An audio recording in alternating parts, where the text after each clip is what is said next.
Alors, le cours du Nishmat de Chamias Ben Shlomi, de Yaakov Ben Raphaël. Le Nishmat Shmuel Ben Sassia. Shmuel Ben Sassia. Shlomo Ben Sassia. Shlomo Ben Sassia. Qui Nishmat Ben Tzra Mitzra Chaim. Refoua Shlema, les Aaron Ben Aoua. La femme de Chaya Bat Sarah. Sabrina Messaouda, Tova Chaya Bat Sarah. Sabrina Messaouda Chaya Tova Bat Sarah. Et Albert Ben Baya. Albert Ben Maya. Abraham. Alors, on va étudier une sikha de la paracha, une sikha du Rabbi sur la paracha de Vaïtse. Donc la paracha de Vaïtse nous parle de Yaakov qui quitte donc Beershava. Il y a son frère qui veut le tuer, ça, parce qu'il a pris sa bracha. Son père lui a dit, va chercher des femmes, pas en Eretz Kenaan, mais dans notre famille, donc dans la famille de sa femme Rivka, donc chez Lavan, etc. Et donc il quitte Beershava, il va en dehors d'Eretz Israël, à Haran.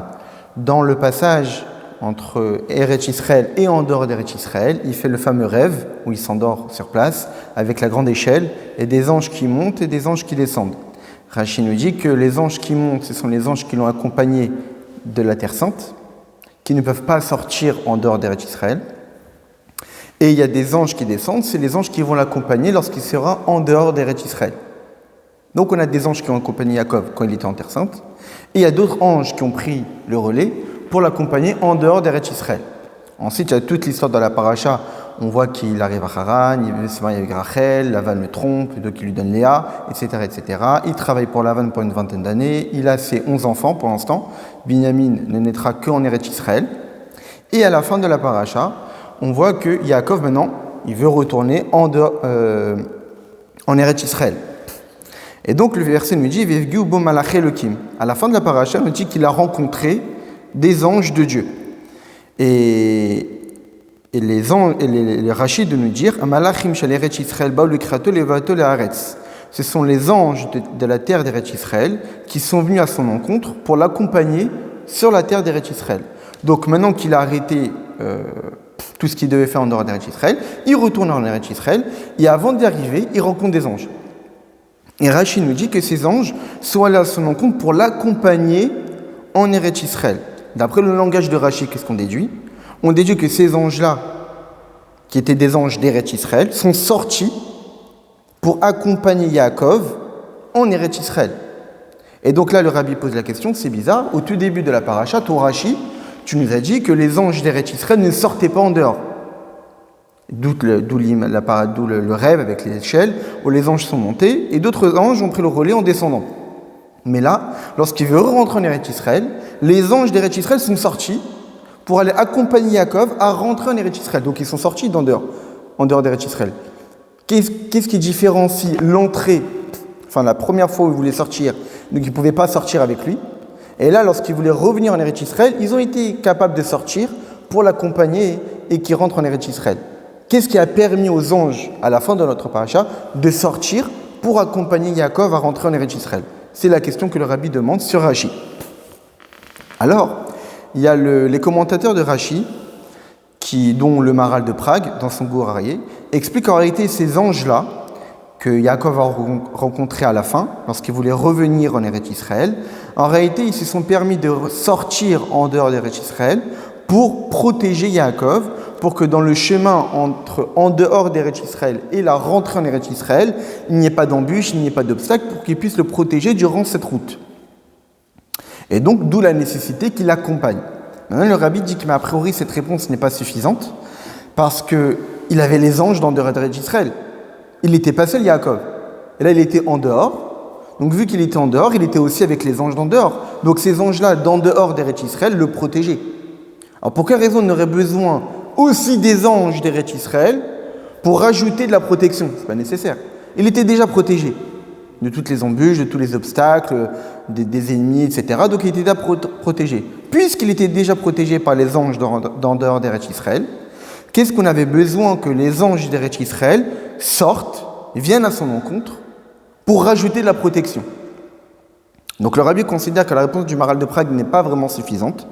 Et donc le Rabbi conclut, il faut dire que le but de ces anges-là, qui sont sortis à l'encontre de Yaakov pour l'accompagner en Eretz Israël, ce n'était pas pour le protéger. C'était pourquoi, comme quelqu'un qui vient chez nous, on sort à son encontre pour l'inviter chez nous. Donc c'est une marque de respect. De le sens qu'auraient été ces anges-là, ont voulu donner du respect à Yaakov et l'accompagner dans son entrée en Eretz Israël. Donc là, qu'est-ce qu'on comprend?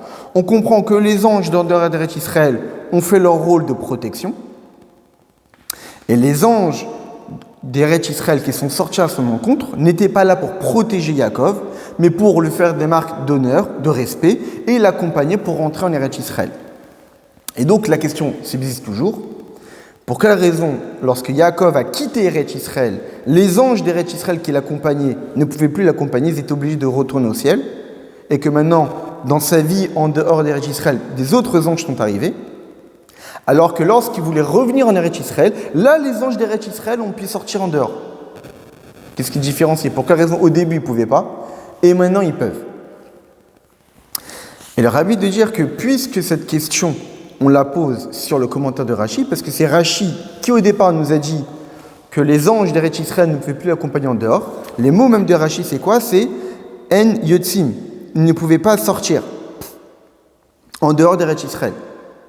Donc, puisque c'est Rashi même qui dit qu'ils ne pouvaient pas sortir en dehors d'Eretz Israël, et c'est le même Rashi qui nous dit à la fin de la paracha que ils sont sortis en dehors d'Eretz Israël pour l'accompagner à son entrée, c'est que ça veut dire que, et Rashi n'explique pas cette contradiction apparente, c'est qu'à priori pour Rashi, il n'y a pas de problème. En réalité, il n'y a pas de contradiction. Il suffit de bien comprendre le sens simple des versets pour trouver la solution à cette problématique. Alors le rabbi va nous expliquer tout d'abord, d'après le sens simple, comment on peut résoudre a priori cette contradiction entre le comportement des anges qui d'un côté, au début, ont l'interdiction de sortir, alors qu'à la fin, ils se sont permis de sortir.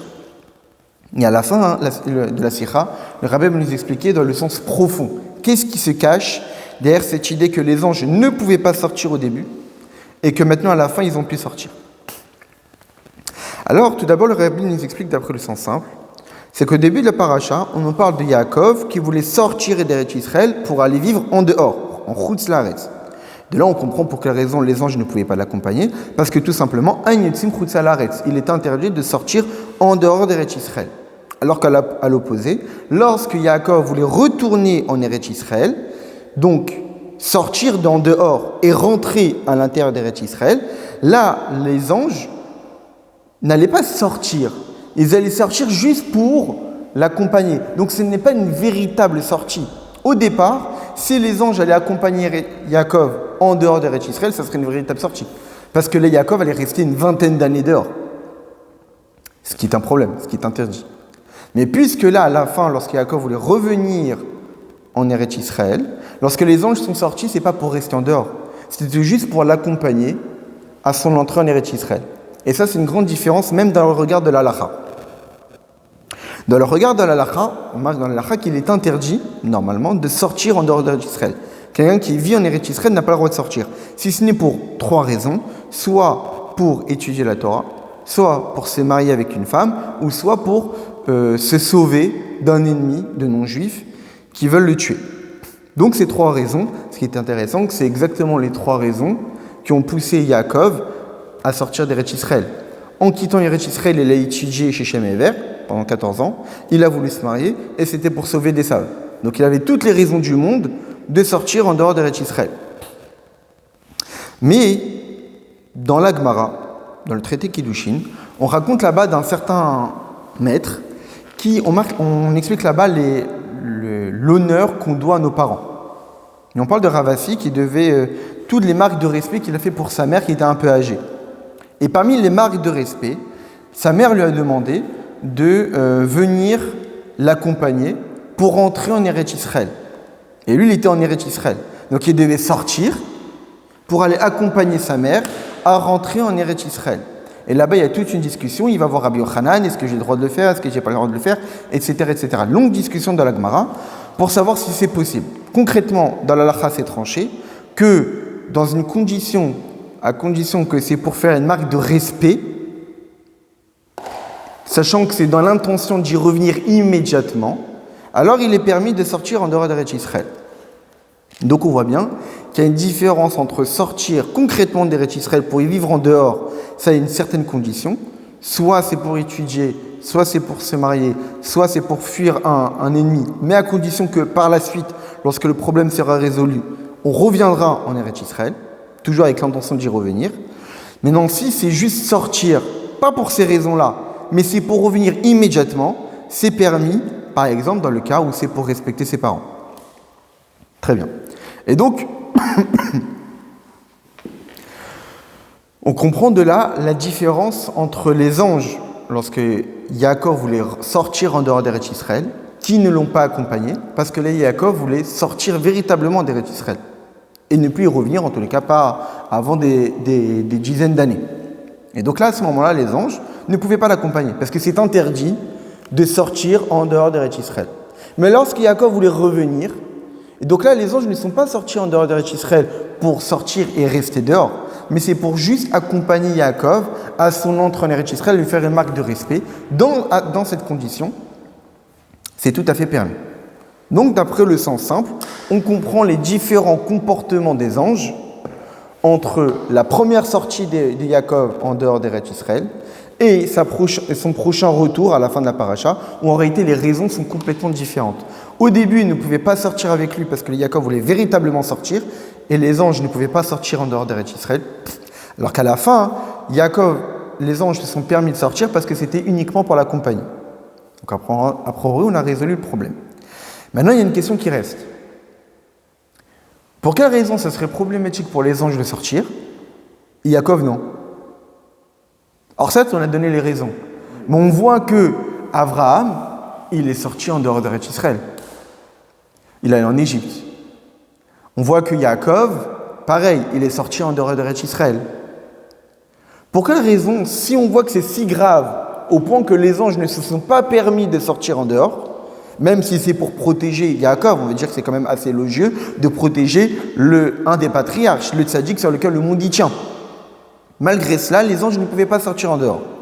Alors que Abraham et Yaakov, à la différence d'Yitzhak qui lui, Dieu lui a dit explicitement, tu ne peux pas sortir, on va voir pourquoi. Pour quelle raison eux, ils ont eu le droit de sortir?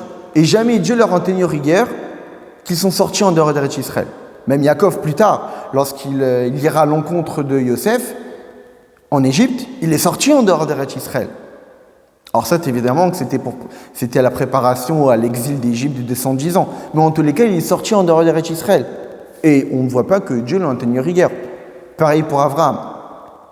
Donc, qu'est-ce qui différencie les anges qui pour eux étaient interdits de sortir en dehors d'Israël, et la seule fois où ils ont permis de sortir, c'était pour faire des marques de respect à Yaakov, alors que Abraham et Yaakov, eux, ils se sont permis de sortir sans que Dieu se soit énervé contre eux.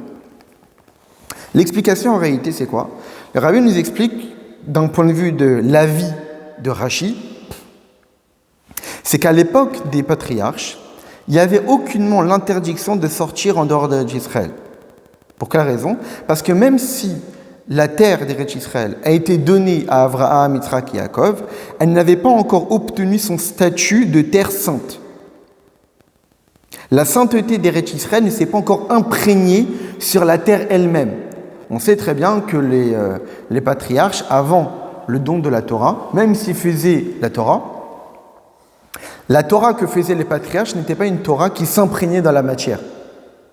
Lorsque, imaginons que Abraham, on voit de Yaakov par exemple, qui mettait les tefilines, de quelle manière il mettait les tefilines, comme on voit dans la paracha, avec les fameux bâtons qu'il plantait, donc il les a écorchés pour faire des bandes blanches, des bandes noires, etc., comme les tefilines, pour que le menu bétail qui regarde ces bandes-là, lorsqu'il copulait devant ces bandes-là, ça donnait des brebis, des moutons tachetés, mouchetés, de façon à ce que cela lui appartienne, à la différence de ceux des lavanes, qui devaient être entièrement blancs. En tous les cas, dans le Zohar, etc., on dit que Yaakov il mettait les tefilines de cette façon. Mais après, ces bâtons de bois, il pouvait les jeter. Nous, quand on met les tefilines, on ne peut plus les jeter. La sainteté s'est imprégnée dans la matière. Et l'objet matériel est devenu un objet saint, kadosh.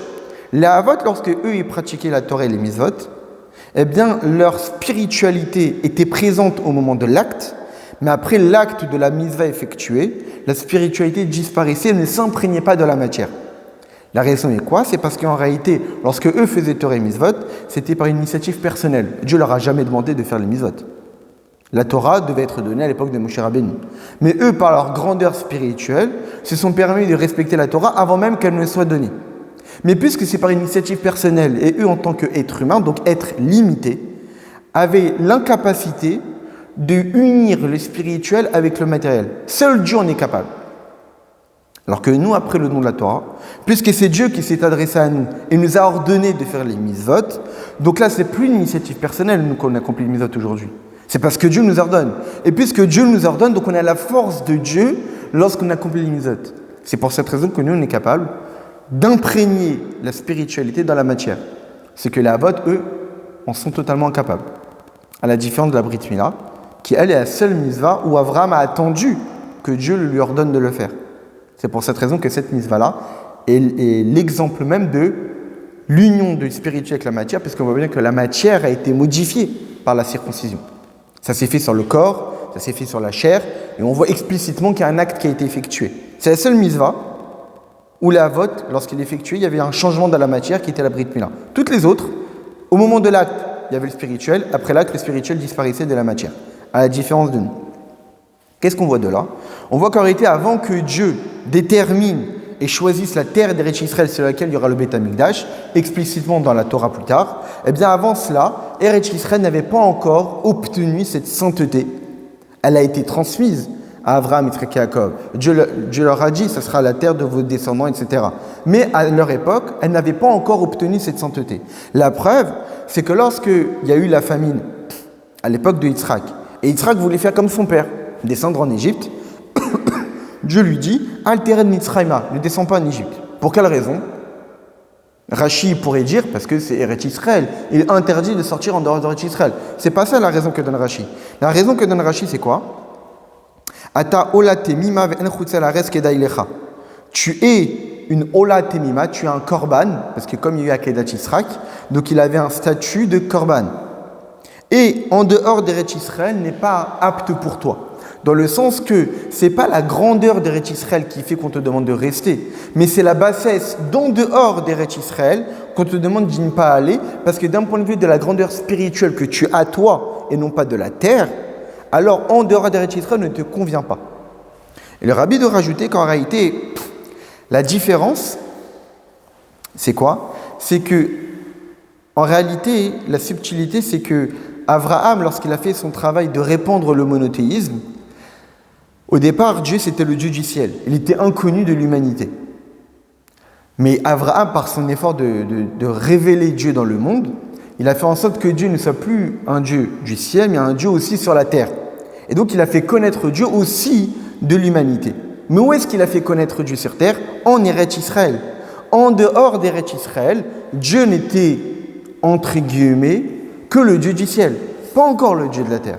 Et donc, d'un point de vue de cette révélation divine entre Eretz Israël et en dehors d'Eretz Israël, ce qui fait qu'il y avait des différences. Non pas de la sainteté de la terre, mais de la connaissance de Dieu sur la terre et en dehors de la terre. Et donc, c'est ça les seules différences qu'il y avait. Donc, à l'époque des Havot, il n'y avait pas l'interdiction de sortir en dehors d'Eretz Israël parce que la terre n'était pas encore sainte comme elle le sera bien plus tard. Donc, qu'est-ce qu'on voit de là? On voit qu'en réalité, dans le regard de l'homme, la terre d'Eretz Israël n'avait pas encore obtenu sa sainteté, alors que dans le regard spirituel, puisque on ne définit la sainteté que d'un point de vue de la présence de Dieu, d'un point de vue spirituel, Dieu est partout pareil. Et donc Eretz Israël avait son statut de terre sainte au regard du spirituel. Mais le rabbi nous dit, mais profondément, essentiellement, Eretz Israël est toujours l'héritage de Dieu qui nous a été transmise. On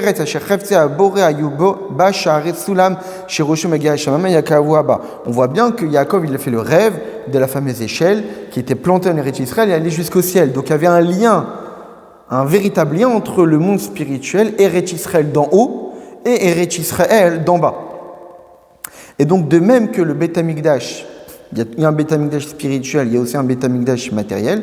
De même que le Beth Amikdash spirituel est exactement au-dessus du Beth Amikdash matériel, eh bien, Eretz Israël spirituel est au-dessus des Eretz Israël matériel. Ce qui fait que la spiritualité d'Eretz Israël existe, est vraie, dans le domaine spirituel.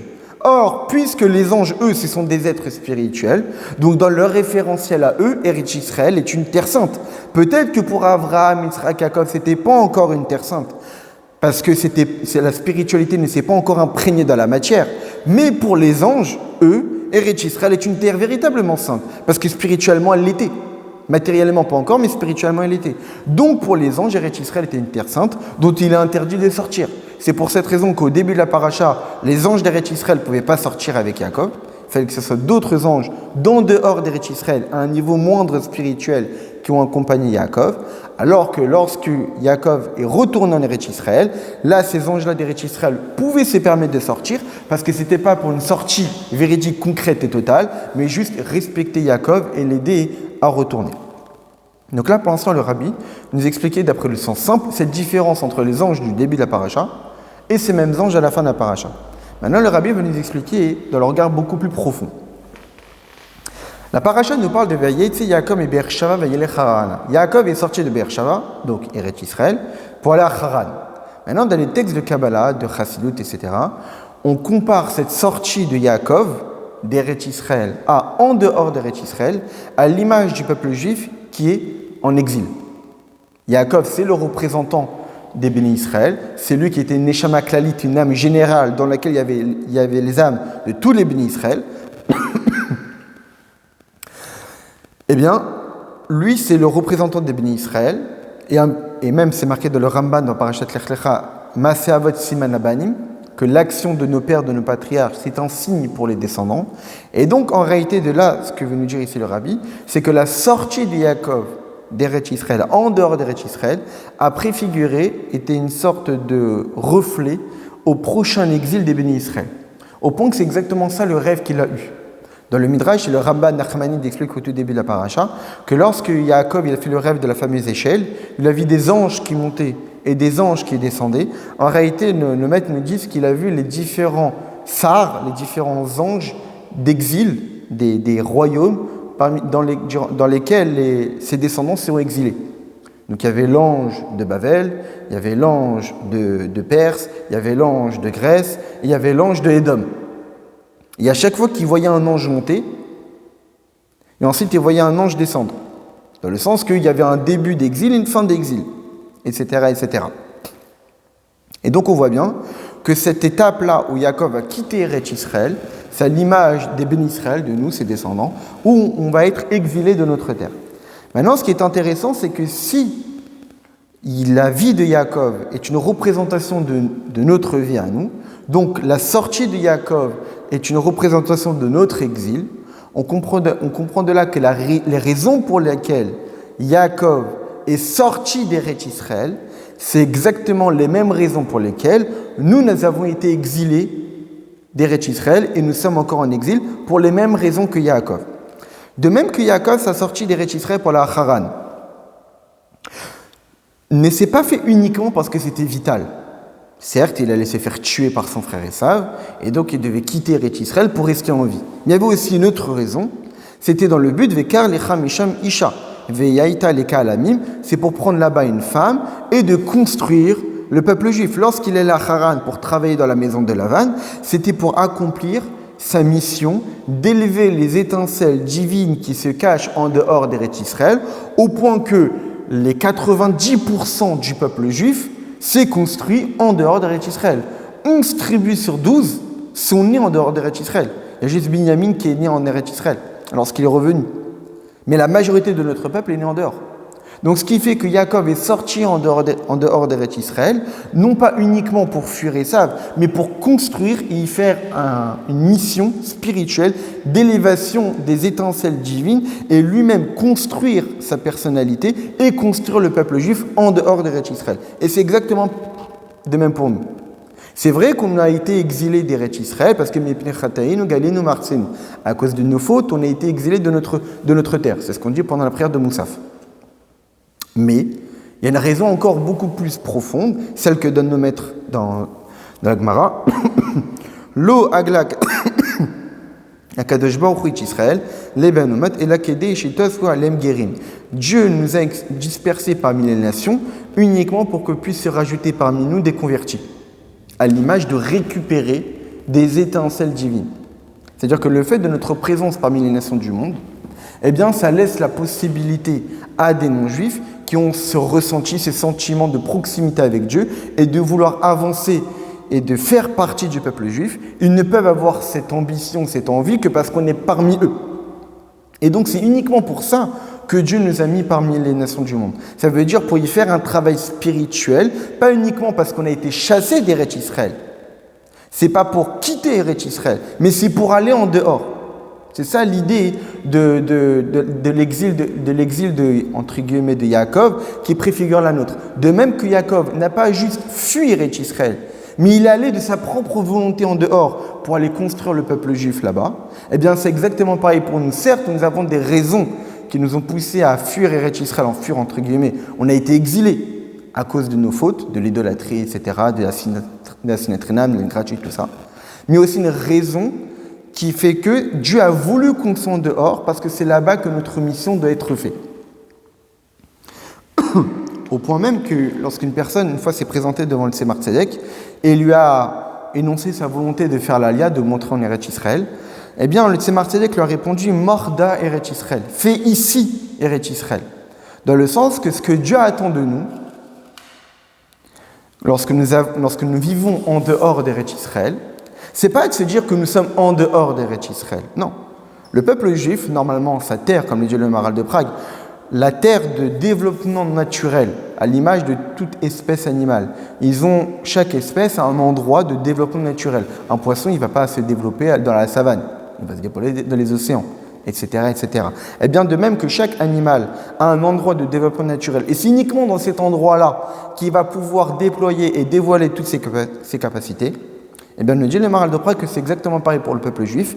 Il y a un endroit unique sur terre sur lequel le peuple juif ne peut se développer à 100%. C'est Eretz Israël. En dehors d'Eretz Israël, on ne peut pas se développer à 100% parce que ce n'est pas un endroit adéquat pour nous.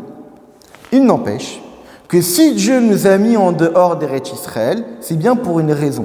Quelle raison ? Faire de l'endroit où on est Eretz Israël. De même qu'il y a un Eretz Israël physique, l'endroit où nous sommes en dehors d'Eretz Israël, c'est de faire de cet endroit-là un Eretz Israël.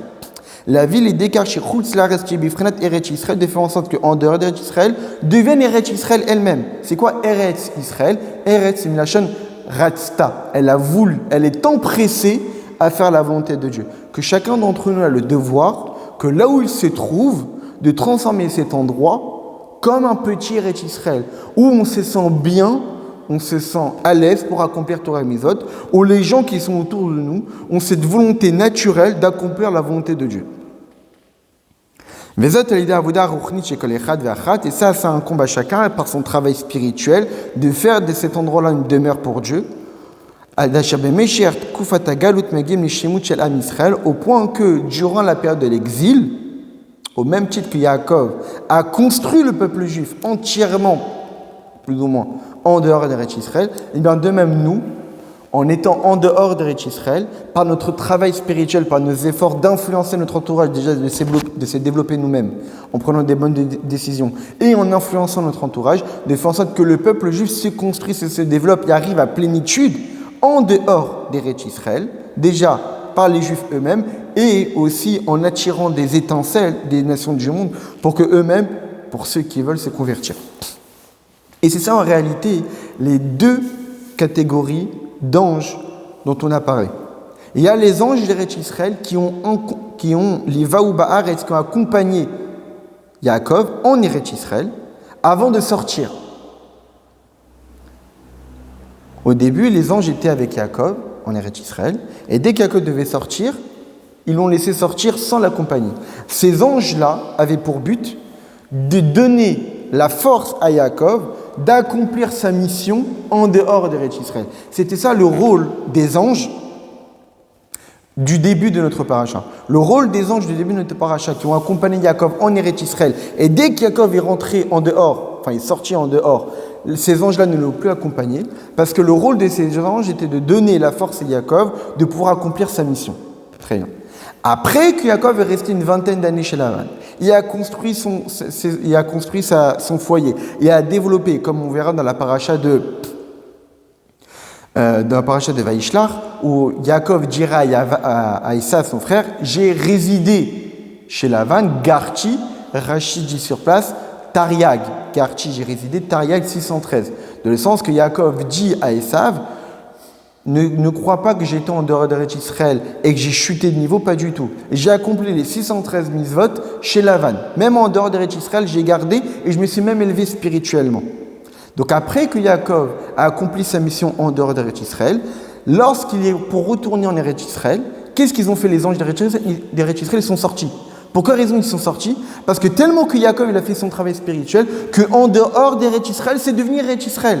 Donc les anges d'Eretz Israël pouvaient se permettre de sortir parce qu'ils ne voyaient plus de différence entre Eretz Israël et en dehors.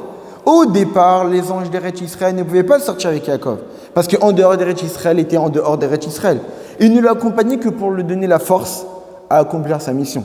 Après que Yaakov a accompli sa mission et qu'il a transformé l'endroit où il était en endroit tellement élevé spirituellement qu'il s'arrivait au même statut d'Eretz Israël, que là, les anges d'Eretz Israël ont pu se permettre de sortir parce qu'en réalité, pour eux, ils ne sont pas vraiment sortis. Et lorsqu'ils sont sortis pour aller à l'encontre de Yaakov, ils sont sortis, pourquoi, comme on l'a dit? Pour lui faire une marque de respect. Ils l'ont respecté, ils l'ont honoré du fait qu'il a été capable d'accomplir sa mission en dehors d'Eretz Israël. Donc là, le rabbi nous a bien expliqué profondément les différents comportements des anges au début de la paracha et à la fin de la paracha. Maintenant, le rabbi rentre un petit peu plus dans les détails et nous dit que c'est intéressant que les termes employés au début de la paracha et à la fin de la paracha sont aussi identiques. On voit qu'à la fin de la paracha, lorsque Yaakov rencontre les anges d'Eretz Israël, il y a marqué « Veivgeu bo malach Elokim ». Il a atteint, il est arrivé aux anges de Dieu. Exactement le même terme qu'au début de la paracha, il y a marqué « Veivga bamakom ». Il a atteint l'endroit. Le fait qu'on a employé le même terme, le rabbi ici veut nous faire le lien entre l'enseignement qu'on tire de le début de la paracha, pour la signification du terme Vaivga, et la signification du terme de la fin de la paracha. Au début de la paracha, nous dit Rashi que le terme Vaivga signifie prier. Que de là, on apprend que Yaakov il a institué la prière de Arvit. On sait que chacun de nos patriarches a institué une prière. Avraham, Shacharit, Yitzhak, Mincha, et Yaakov, Arvit. Et donc, Yaakov, au début de notre paracha, nous dit le maître, il a institué la tfila de Arvit. Le fait que ce même terme a été employé par rapport à la rencontre entre Yaakov et les anges d'Eretz Israël, ça signifie que le fait que ces anges-là d'Eretz Israël sont sortis pour accompagner Yaakov, pour lui faire des marques d'honneur, c'est la même signification que la tfila de Arvit que Yaakov a instituée au début de la paracha. Quelle est la signification? C'est que lorsqu'il y a marqué que Yaakov il a atteint l'endroit au début de la paracha, c'est quoi le terme atteindre? Ça veut dire qu'il a atteint Blikavana, sans s'attendre. Il ne s'attendait pas à tomber sur cet endroit-là.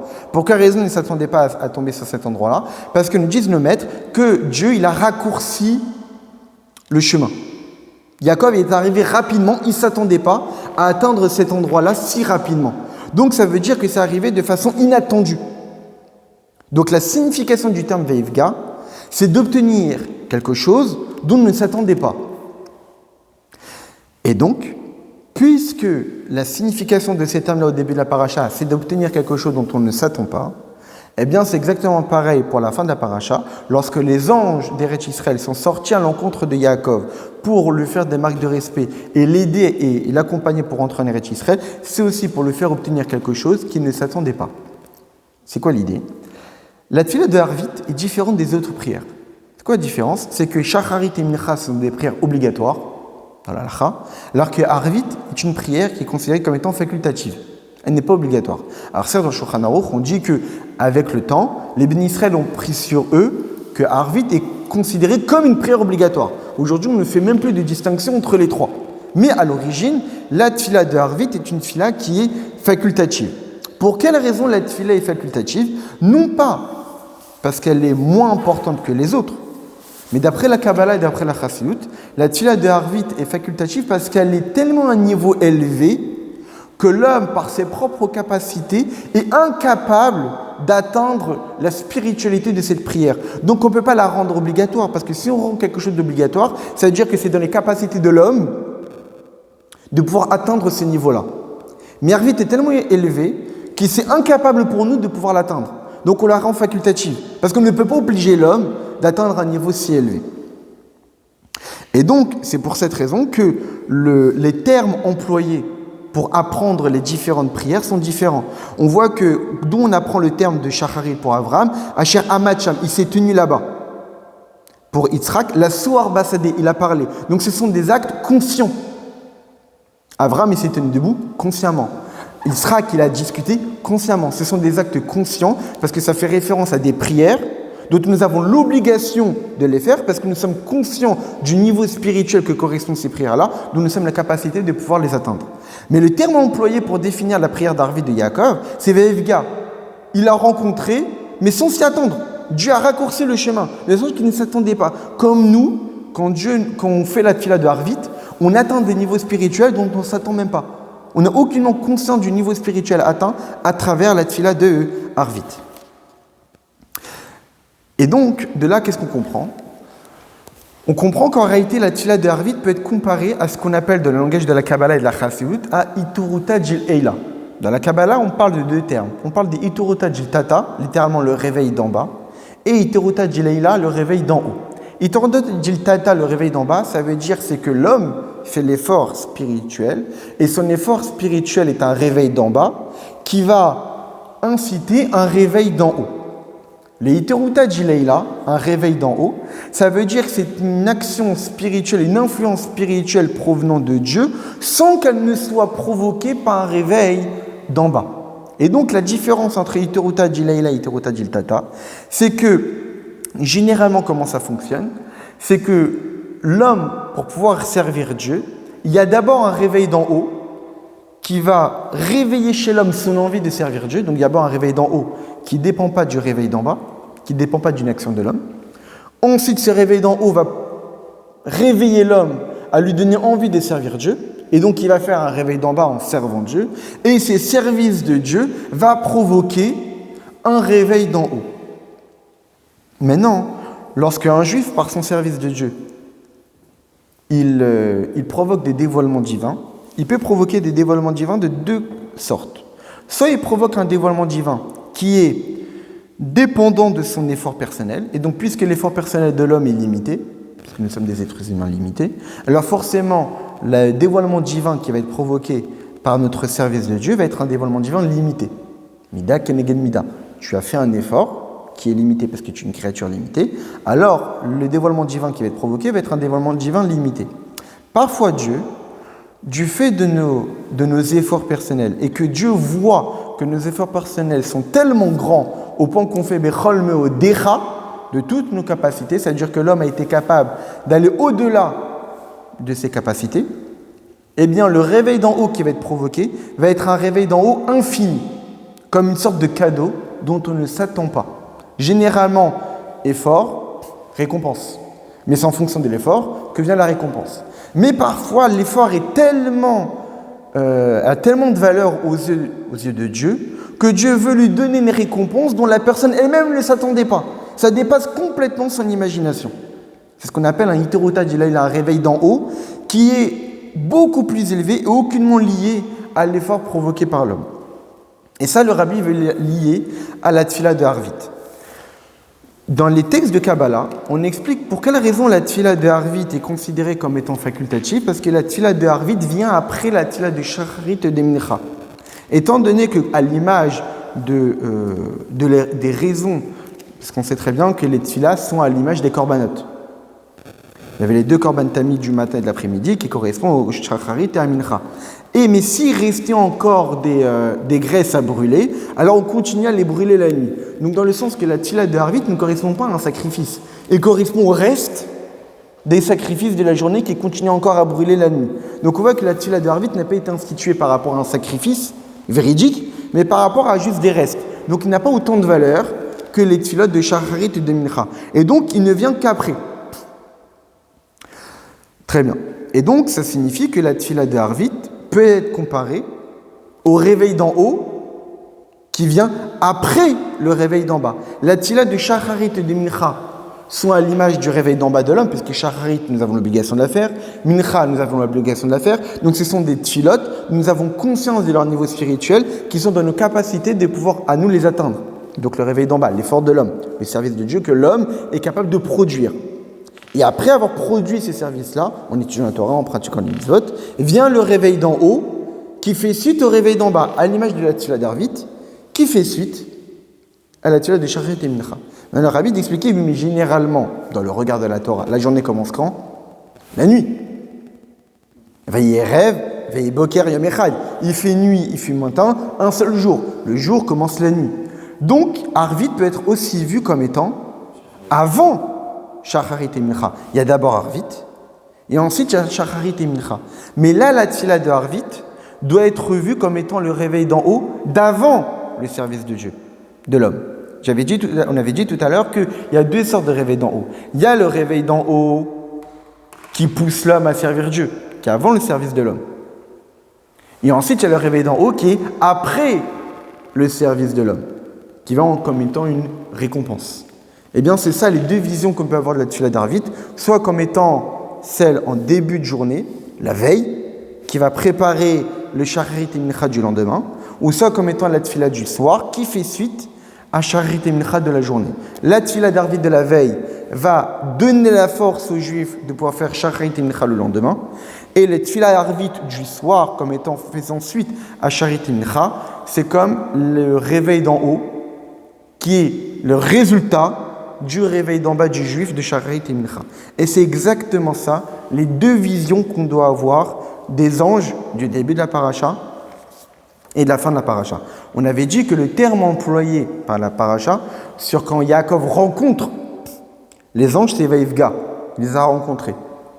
À l'image du même terme qui est employé par rapport à la tfila d'Arvit du début de la paracha. Pour nous dire qu'en réalité, les anges apportent quelque chose dont on ne s'attend pas. Les anges apportent quelque chose qui ne relève pas du rôle de l'homme.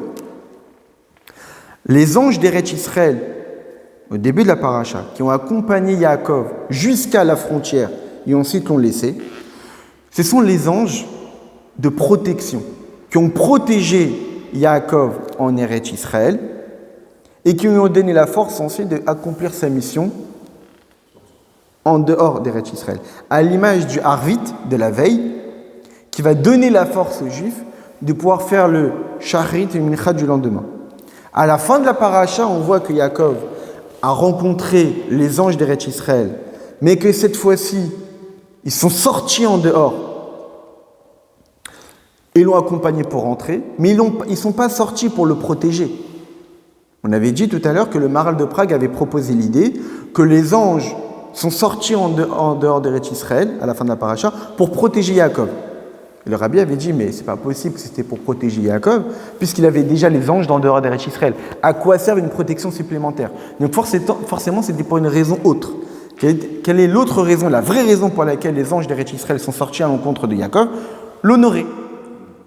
Et donc c'est ça l'idée. Dans le sens que les anges de la fin de la paracha d'Eretz Israël, qui sont sortis à l'encontre de Yaakov, ils ne sont pas venus pour le protéger.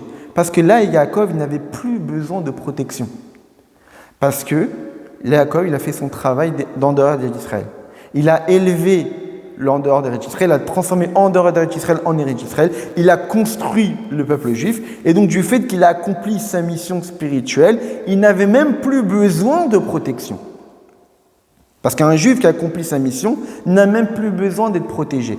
Il est protégé par ce qu'il fait. Les anges ne sont venus que pour l'honorer, ça veut dire lui faire obtenir quelque chose dont il ne s'attend pas, qui a un dévoilement divin beaucoup plus élevé que ce qu'il s'attendait. Et donc, le rabbi finit la sira en disant que tous les sujets de la Torah viennent évidemment nous donner l'enseignement. Il en est de même pour nous. La Torah nous raconte que les bénis Israël, en restant en dehors d'Eretz Israël, en exil, avant de rentrer en Eretz Israël, Dieu leur envoie des anges à leur rencontre. Lorsque nous sommes en dehors d'Eretz Israël, lorsque nous sommes en exil, eh bien, à la fin de l'exil, Dieu nous envoie des anges pour nous accompagner. Au début, lorsqu'on va en dehors d'Eretz Israël, lorsque entre guillemets, nous sommes chassés d'Eretz Israël pour aller en exil, Dieu nous fait accompagner en Eretz Israël par des anges qui vont nous protéger. Parce que nous avons besoin de protection, parce que nous n'avons pas encore accompli notre mission. Et donc ces anges-là du départ sont les galot l'Israël et tamal atsuma shebavodatam onanik lahem tosefet kor veidut vechizuk bavoda. Ces anges-là du début viennent nous donner la force et des renforcements et des encouragements pour accomplir notre mission. Et donc même lorsque les bénis Israël se trouvent en exil, on dit à chaque juif de ne pas être impressionné par le monde extérieur, de ne pas être impressionné par l'exil. Pour quelle raison? Parce que les anges d'en dehors d'Eretz Israël sont avec nous. Yaakov, lorsqu'il a quitté Eretz Israël pour aller en dehors, il n'était pas seul. Il y a d'autres anges qui sont descendus, les anges d'en dehors d'Eretz Israël, qui ont continué à le protéger. Et donc c'est ça le message de se dire qu'un juif n'est jamais seul, il est toujours protégé par des anges qui sont en Eretz Israël ou qui sont en dehors d'Eretz Israël. Le rabbin dit Lo Yanu Velich, Israël. Dieu, le protecteur des bénis Israël, ni ne dort ni ne sommeille. Dieu te protège, Dieu est ton nom, donc il te suit à chaque instant. Déjà même à la période d'exil, en exil même on est protégé par les anges dehors d'Eretz Israël qui nous protègent et nous encouragent à accomplir notre mission à l'image des anges dehors d'Eretz Israël qui ont accompagné Yaakov pendant les 20 années quand il était à Haran chez Lavan. Maintenant, lorsqu'on arrive à la fin de l'exil, à l'image de Yaakov qui quitte en dehors d'Eretz Israël pour retourner en Eretz Israël, qu'est-ce que Dieu fait? Il envoie des anges d'Eretz Israël pour rajouter de l'honneur, c'est-à-dire Darko shelo livael min galut min agviot ena bofen galuchi la barchava bofen shel geula al demalech Eretz Israël bofen shel kavod. Dans le sens que à la fin de l'exil, le juif ne doit pas seulement ne pas être impressionné par l'exil, mais de façon minime, mais vraiment avec largesse. Là, les anges d'Eretz Israël qui sont allés à l'encontre de Yaakov ne sont pas allés à son encontre pour le protéger, parce qu'il n'avait plus besoin d'être protégé. Ils sont allés à son encontre pour lui donner du kavod, de l'honneur, du respect, de la grandeur. C'est-à-dire qu'à la fin de l'exil, le juif doit avoir conscience du travail énorme qu'il a accompli et de se dire qu'il doit être fier de qui il est, au point que Dieu lui envoie des anges pour lui rappeler de sa grandeur. Tu n'as plus besoin de protection du fait de ce que tu as fait en exil. Je te donne du respect, de l'honneur, vu ce que tu as accompli. Le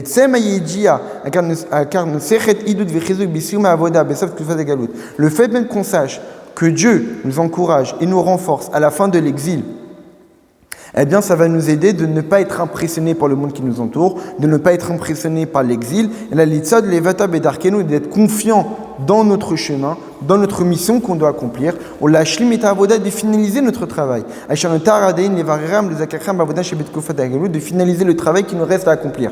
Le fait que nous sommes en dehors d'Eretz Israël, c'est que Dieu attend de nous de faire de cet endroit-là un Eretz Israël. Et lorsqu'on fait de cet endroit-là un Eretz Israël, on est véritablement en Eretz Israël. La preuve, même les anges d'Eretz Israël se sont permis de sortir en dehors, alors que normalement c'est interdit pour eux de sortir. Mais parce qu'ils ont vu en Yaakov quelqu'un qui a véritablement accompli sa mission. C'est-à-dire que nous qui sommes en dehors d'Eretz Israël, nous sommes capables de vivre cette vie en dehors comme nous en Eretz Israël, à partir du moment où on a accompli notre mission. Et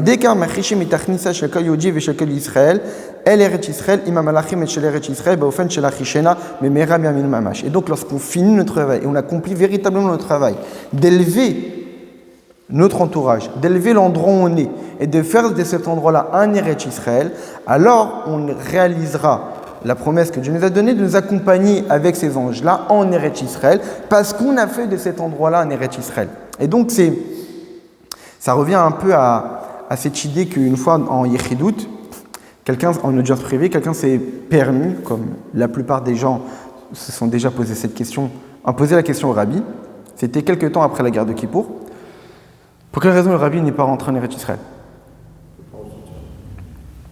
Alors, il y a une fameuse, on voit bien que des fois, pendant le dollar, le rabbi a répondu, si vous me trouvez une permission dans l'halakha qui me permet de rentrer, de ressortir, je le fais. Mais à cette personne-là, le rabbi lui a répondu autrement.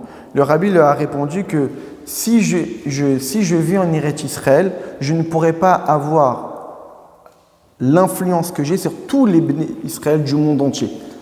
Le fait de vivre en Amérique, qui est la première puissance mondiale, et du fait que les États-Unis ont une influence sur le monde entier, fait que le rabbi pouvait avoir un lien avec les béné Israël qui sont dans le monde entier, du fait des possibilités technologiques qu'il avait en Amérique. Alors qu'en étant en Eretz Israël, qui est un petit pays, qui n'a pas la même technologie que des superpuissances américaines, fait de lui qu'il pourrait être limité, entre guillemets, dans son impact dans le monde.